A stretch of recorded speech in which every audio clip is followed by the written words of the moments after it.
In this lecture, you are going to learn about the Chicano movement, the farm workers movement, the Native American movement, the Asian American movement, the modern feminist movement, the gay and lesbian rights movement, the youth counterculture movement, and the environmentalist movement.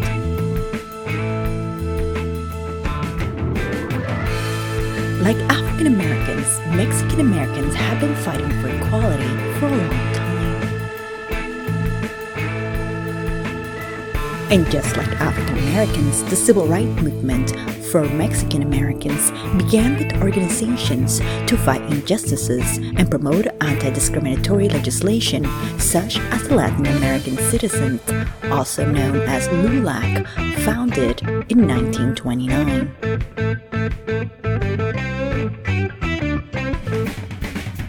The LULAC will help pass various legislations, such as in the case of Hernandez versus Texas in 1954, in which the Supreme Court found that the systematic exclusion of Mexican Americans from juries violated the constitutional guarantee of equal protection.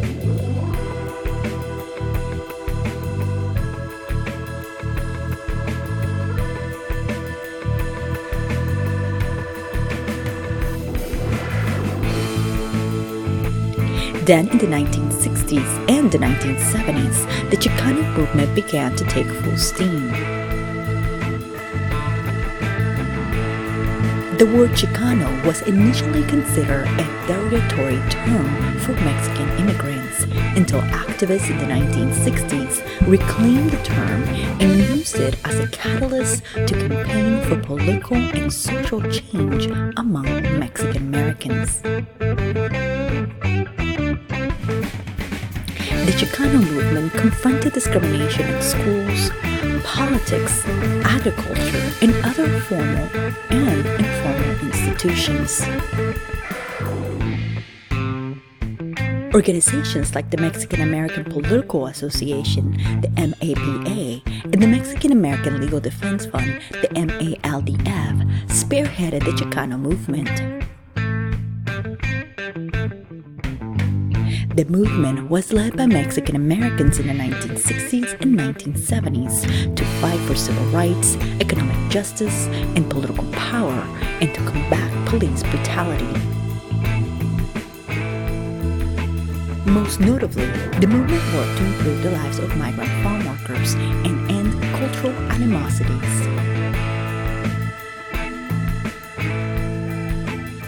Cesar Chavez and activist Dolores Huerta will become the most prominent leaders of what came to be known as the Farmers' Movement.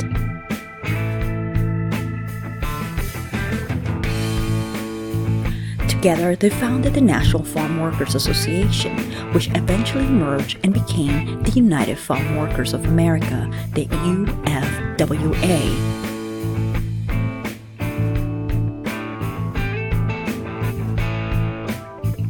The UFWA fused the causes of Chicano and Filipino activists protesting the working conditions of California farmers on American soil.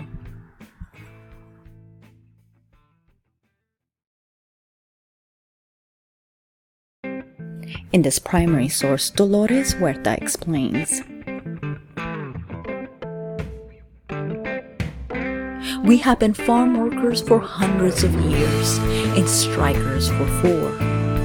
It was 4 years ago that we threw down our plowshares and pruning hooks."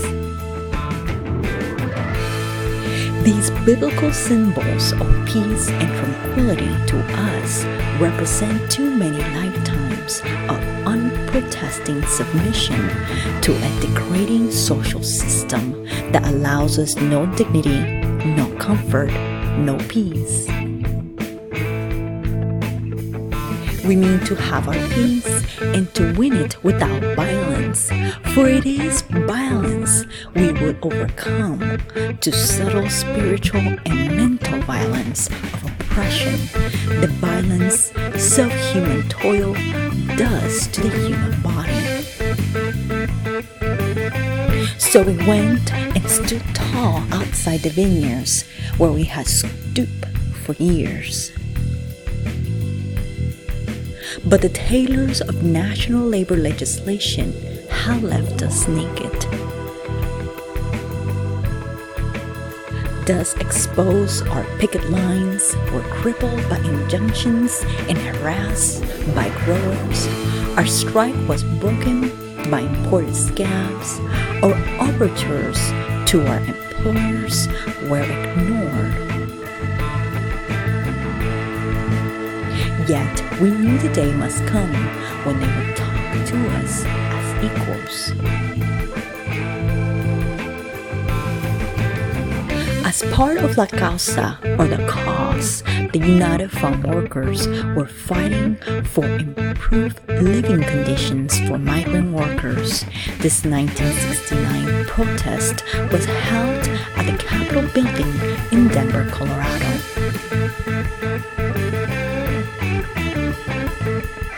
The poster present in this photo reads, "Denver Witnesses for Human Dignity," while the flag held by the priest says, "Huelga, UFWOC, AFL, CEO Delano." Huelga means strike, and UFW AFL CEO stands for the United Farm Workers Union, American Federation of Labor, and Congress of Industrial Organization. The UFW successfully defended the rights of migrant workers.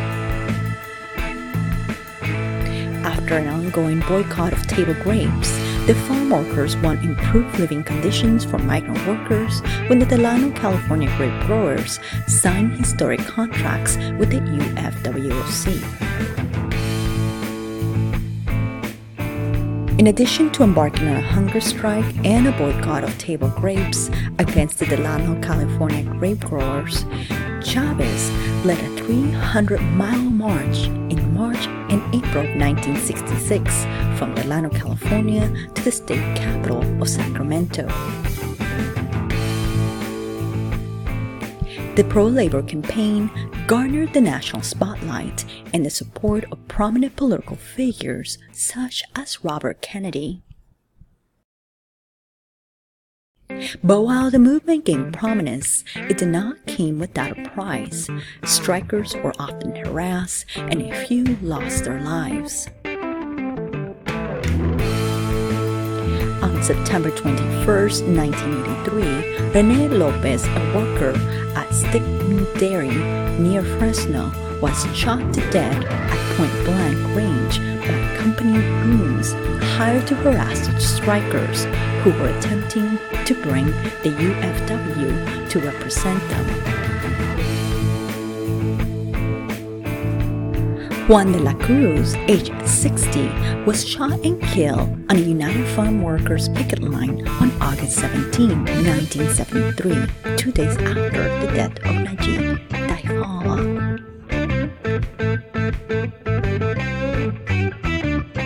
On February 10, 1979, Rufino Contreras, a 28-year-old lettuce worker, entered the fields of the Mario Shechem Company to talk with strikebreakers. He and the workers with him were fired at from 3 directions. Rufino was hit in the face and fell to the ground. He will not survive his wounds. Aside from the farm labor movement, Chicanos mobilized to forge the Equal Employment Opportunity Commission, the EEOC, the enforcement agency of Title VII of the Civil Rights Act of 1964, to act against job discrimination against Mexican Americans.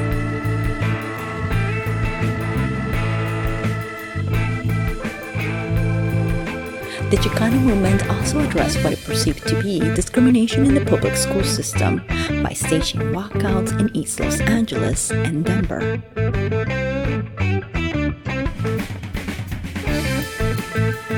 Under the new student-led organization, Movimiento Estudiantil Chicano de Aztlán, or MECHA, Chicanos made their voices heard.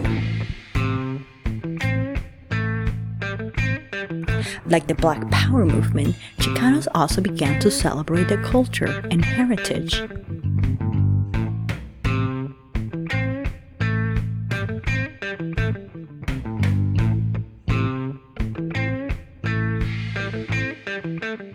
Most notably through art and murals such as the ones seen in Chicano Park in San Diego.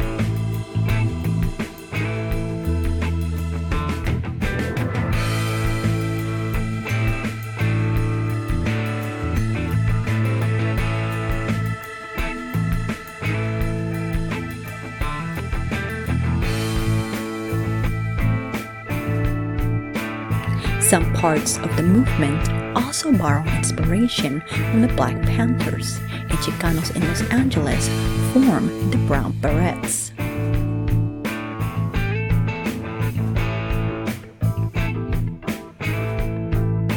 The Brown Berets movement largely revolved around farm workers' struggles, educational reform, and anti-war activism. They also organized against police brutality.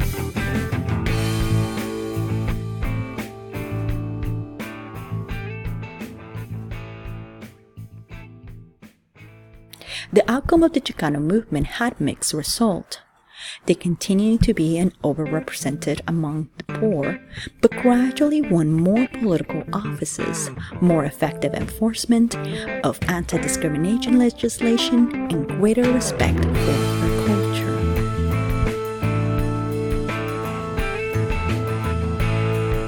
Native Americans had fought for hundreds of years for the preservation of their land and culture.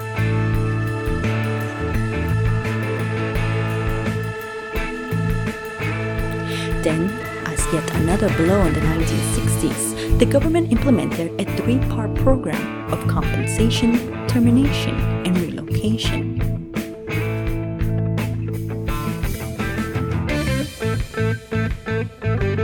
Beginning in 1955, Eisenhower signed bills to transfer jurisdictions over tribal land to state and local governments. During this period, the Bureau of Indian Affairs urged Native Americans to move from their reservations to cities. As a consequence, we will see major Indian relocations occurred from 1950 to 1970. Many of them will end in urban centers in which they will be living in poverty and experience discrimination. So it is to no surprise that the movement for Native Americans' justice moved forward during this decade.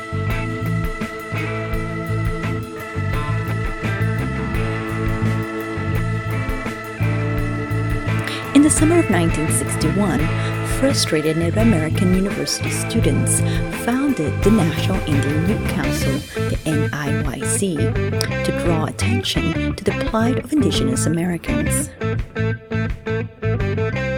In the Pacific Northwest, the council advocated for tribal fishermen to retain immunity from conservation laws on reservations. In 1964, held a series of visions, activists and celebrities cat's nest and waited for the police to arrest them. The NIYC's militant rhetoric and use of direct action marked the beginning of what was called the Red Power Movement, an intertribal movement designed to draw attention to Native issues and to protest discrimination. Then the American Indian Movement, the AIM organization, was established in 1968 to address the problem Indians face in American cities, including poverty and police harassment. AIM organized Indians to end relocation and termination policies and to win greater control over their cultures and communities.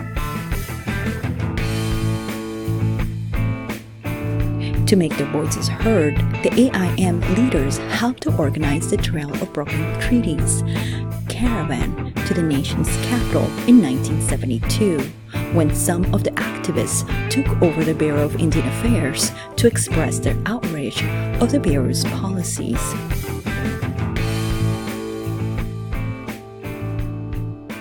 Then, in November 1969, dozens began a year-and-a-half-long occupation of the abandoned Alcatraz Island in San Francisco Bay.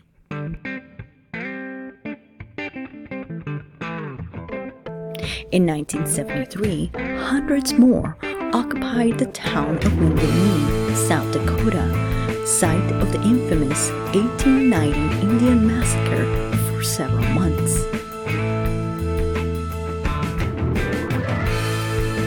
Although these occupations failed to achieve their specific goals, the wave of Indian protests produced the end of relocation and termination policies, greater tribal sovereignty, and control over community services and protection of Indian religious practices.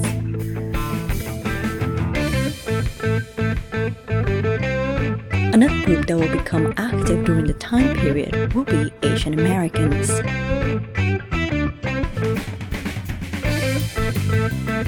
Asian American activism demonstrated a new ethnic self-consciousness and pride. By the late 1960s, many Asian Americans saw themselves not only as Chinese or Japanese, but also as members of a broader Pan-Asian group.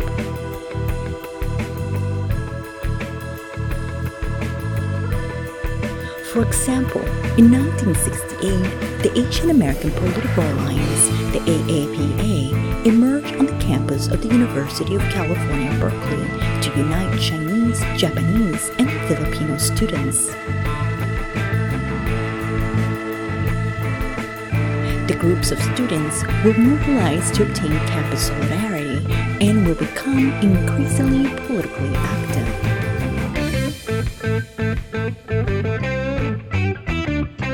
Another Asian American organization that will gain prominence during the time period will be the Asian Americans for Equal Employment Organization.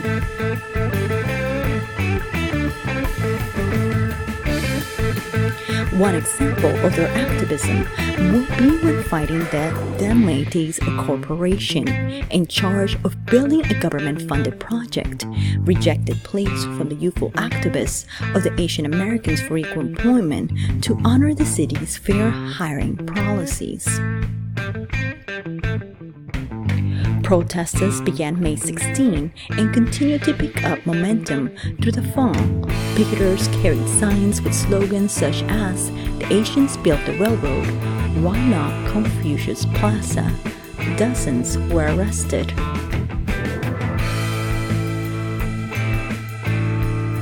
Asian Americans will also play a role in pushing for important legislation, such as the 1974 Blue v. Nichols case.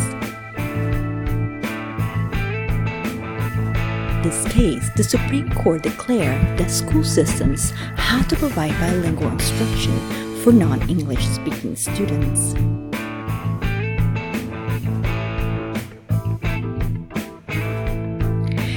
The outcome of this movement was that in response to demands by Asian American students, colleges and universities established Asian studies courses and programs by the end of the 1970s. Like Chicanos, Asian Americans made only limited gains by 1980. However, with a new consciousness and new organizations, Asian Americans had also forced real social change. The feminist movement also grew in the 1960s. Women were active in both the civil rights movement and the labor movement, but their increasing awareness of gender inequality did not find a receptive audience among male leaders in those movements. In the 1960s, many of these women began to form a movement of their own. Soon, the country experienced a groundswell of feminist consciousness. An older generation of women who preferred to work within state institutions figured prominently in the early part of the decade. When John F. Kennedy established the Presidential Commission on the Status of Women in 1961, former First Lady Eleanor Roosevelt headed the effort. The Commission's official report, a self-declared invitation to action, was released in 1963.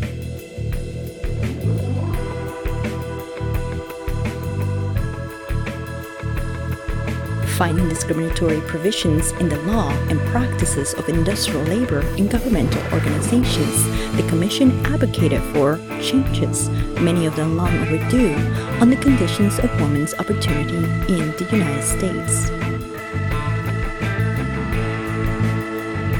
Change was recommended in areas of employment practices, federal tax and benefit policies affecting women's income, labor laws and services for women as wives, mothers, and workers. The specific concerns of poor or non-white women lay largely beyond the scope of the report. Aside from political action, we will also see feminists like Betty Friedan point out the unhappiness and facade of the era. The Feminine Mystique hit bookshelves the same year the Commission released its report. Friedan had been active in the union movement and was by this time a mother in a new suburban landscape of post-war America. In her book, Friedan labeled the problem that has no name, and in doing so helped many white middle-class American women come to see their dissatisfaction as housewives not as something wrong with their marriage or themselves, but instead as a social problem experienced by millions of American women. Friedan observed that there was a discrepancy between the reality of our lives as women and the image to which we were trying to conform, the image I call the feminine mystique. No longer will women allow society to blame the problem that has no name on a loss of femininity, too much education, or too much female independence and equality with men. Friedan proclaimed, "Each suburban wife struggles with it alone." As she made the beds, shopped for groceries, mashed slipcover material, ate peanut butter sandwiches with her children, chauffeured Cub Scouts and brownies, laid beside her husband at night, she was afraid to ask even of herself the silent question, "Is this all?" During this time, we had experts telling women the goal was to seek fulfillment as wives and mothers, but Friedan broke that myth. Then, one of the most visible movements of the feminist movement will be the Miss American 1968 pageant. There were protesters that planned to burn bras and girdles, pots and pans, and other instruments of female torture at the demonstration. In the end, they couldn't get a permit for the fire marshal, but they nevertheless were given the name bra burners in the media. After that moment, we will see the feminist movement grow from what the media originally presented as a fringe group of bra burners into one of the most important forces in reshaping U.S. society, pushing it toward more egalitarian economic and social relations between men and women. We will see the creation of the National Organization for Women, or NOW, formed in 1966. Initially, the NOW focused on eliminating gender discrimination in public institutions and the workplace, but by the 1970s, it also embraced many of the issues raised by more radical feminists.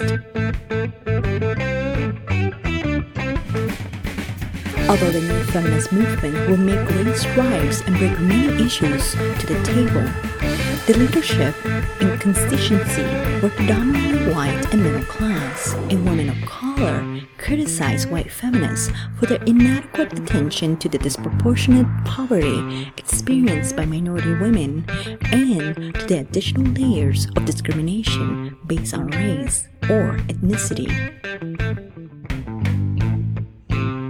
So, in order to understand the feminist movement, we need to understand that the support for feminism was extremely multifaceted. Black feminists, American Indian feminists, Mexican American feminists, and Asian American feminists formed and worked through their own feminist groups.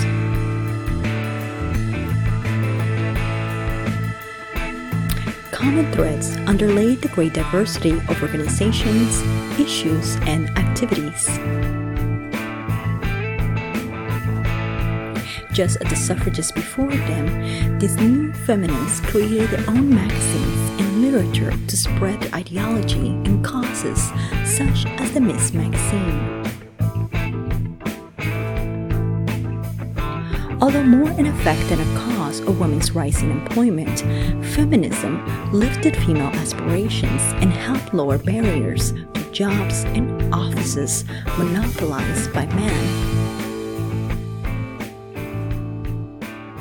Feminists encounter frustrations along with achievements.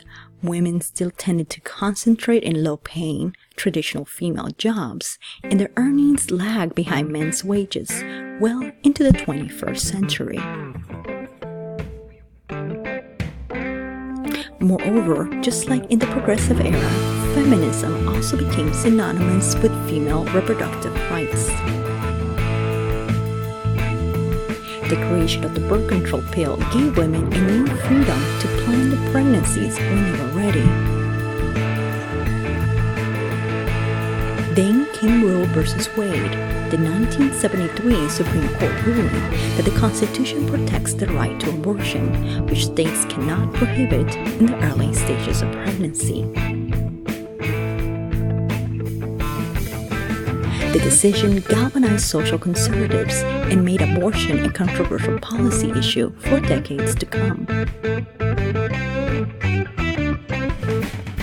The 50th anniversary of the women's right to vote.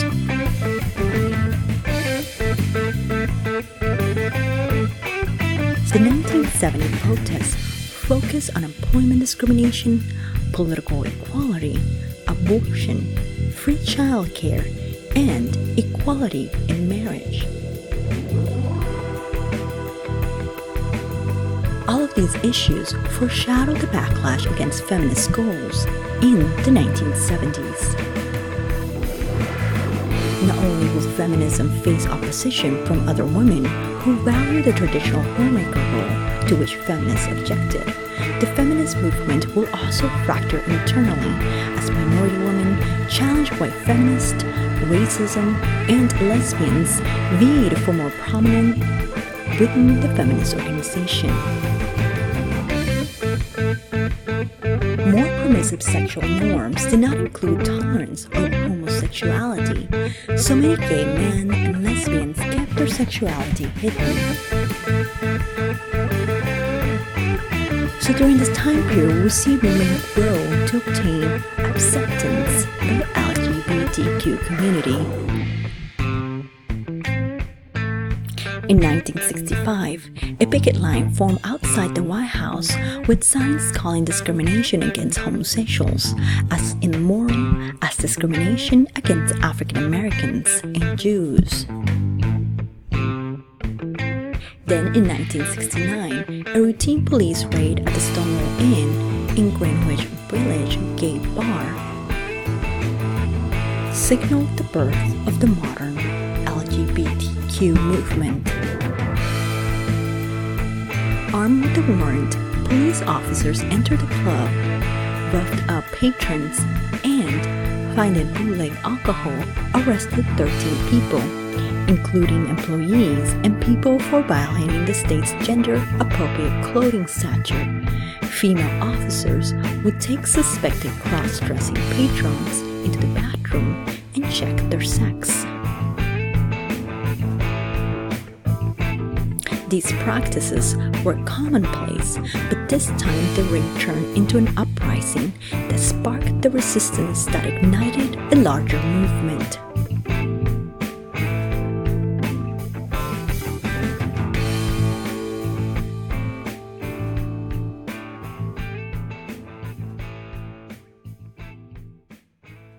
After Stonewall, new organizations arose, including the Gay Liberation Front and the National Gay and Lesbian Task Force.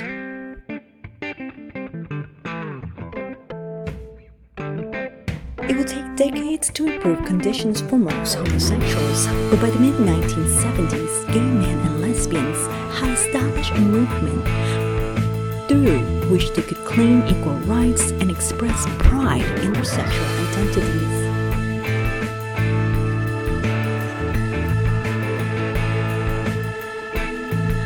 Although materially and legally more secure than their African American, Indian, Latino counterparts, white youth joined them in expressing dissent, participating in the Black freedom struggle. Student protest and anti-war movement and the new feminist movement. Student movements also rose in other nations across the globe.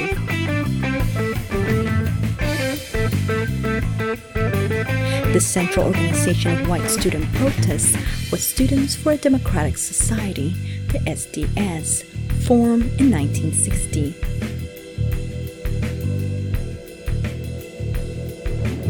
The first large-scale white student protest arose in the University of California, Berkeley in 1964, when university officials banned student organizations from setting up tables to recruit support for various causes.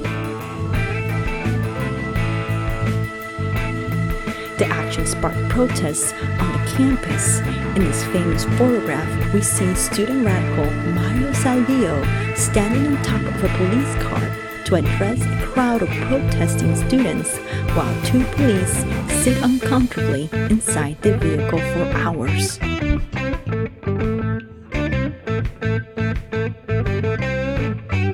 Hundreds of student rallies and building occupations followed on campuses across the country. With opposition to the Vietnam War activating the largest number of students, some students also demanded and won several college-related reforms, among them a larger voice in campus decision-making.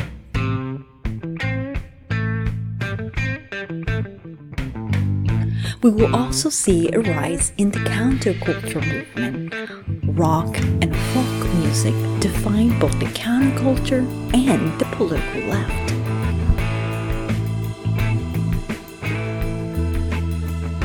Cultural radicals or hippies rejected many mainstream values such as materialism, order, and sexual control.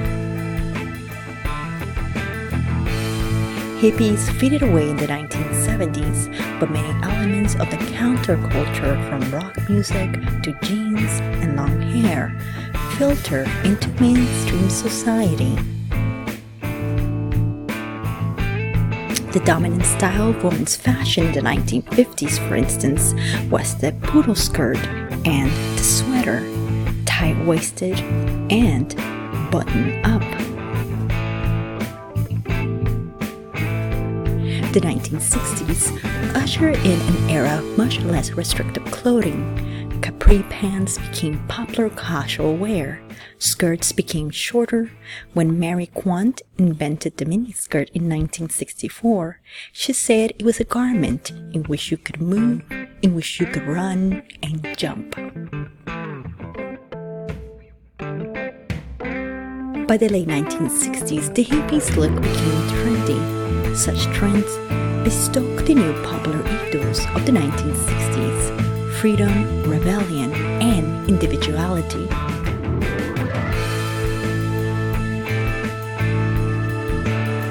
The hundreds of student rallies and building occupations on campuses across the country demanded and won several college-related reforms, among them a larger voice in campus decision-making. Notably, student opposition to the Vietnam War drew the largest number of youth protests and inspired government policies such as lowering the age vote from 21 to 18. Their activism helped support various causes and create a youth counterculture that filtered into the mainstream.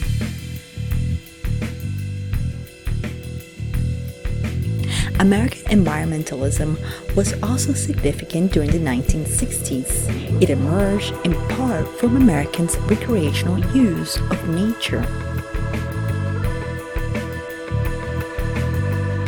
Post-war Americans backpacked, went to the beach, fished, and joined birding organizations in greater numbers than ever before.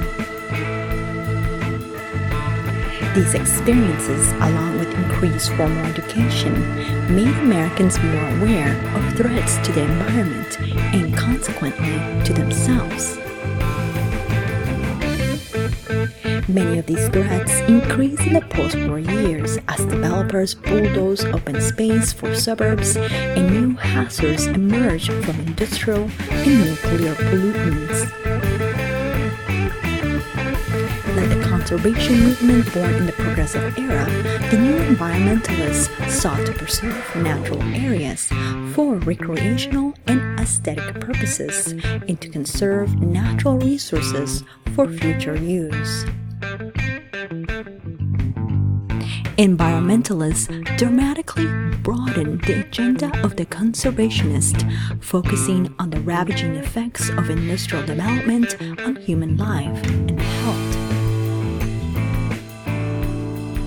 By the time biologist Rachel Carson published her landmark book, Silent Spring, in 1962, a nascent environmentalism had emerged in America.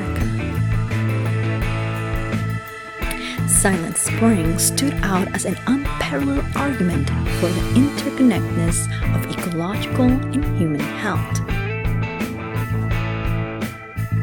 Pesticides, Carson argued, also pose a threat to human health, and that overuse threatened the ecosystems that supported food production. Carson's argument was compelling to many Americans, including President Kennedy, but was opposed by chemical industries that suggested the book was the product of an emotional woman, not a scientist. After Silent Spring, the social and intellectual currents of environmentalism continued to expand rapidly, culminated in the largest demonstration in history, Earth Day, on April 22, 1970, and in a decade of lawmaking that significantly restructured American government.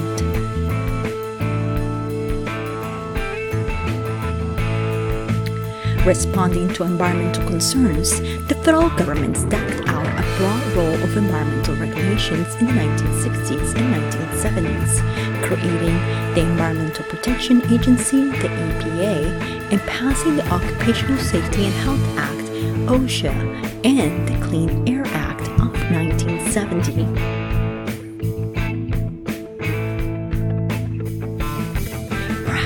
No decade is so immortalized in American memory as the 1960s.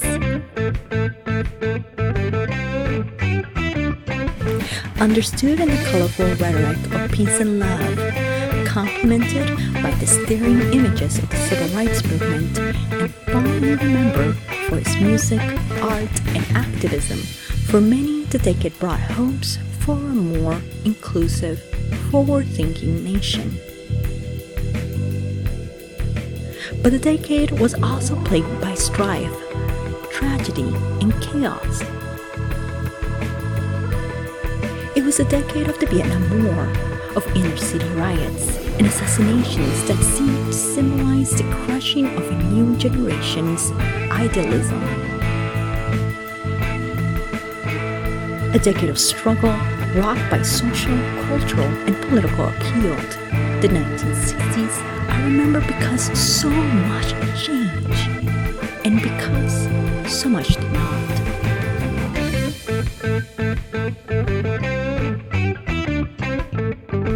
That is all for now. Please watch the next video lecture to learn more.